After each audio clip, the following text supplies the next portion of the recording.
ang susunod na birada ko.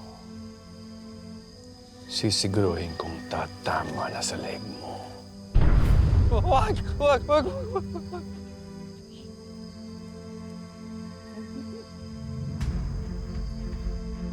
Sige na! Sige na! Sasabihin ko na. Bangon niyo. Iupo nyo.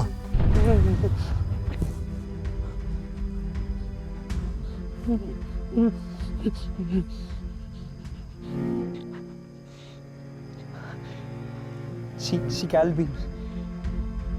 Di mo totoo anak si Calvin. Tunay niya nga si Antonio. Yung mortal mong kaaway na tagapulong Diablo.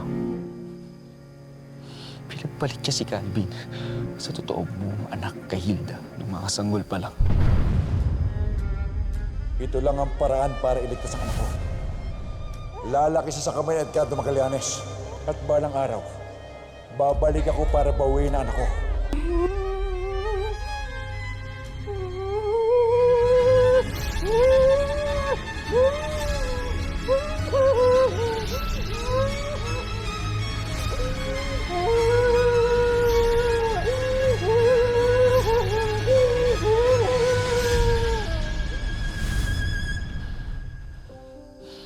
Binalikan ka ni Antonio.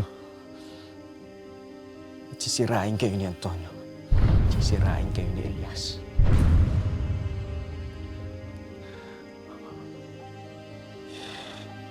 Siya din ang pumatay sa asawa mo. Si Hilda. Papatayin natin siya.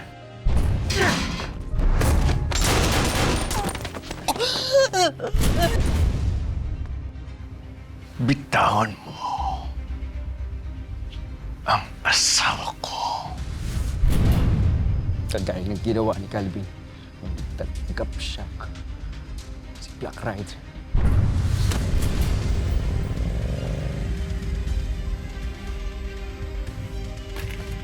Calvin?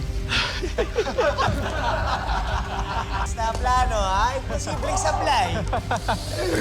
Pablo, ang galing ko. Ang galing ko. Pinagtangka kanyang patayin para magalit ka, Elias.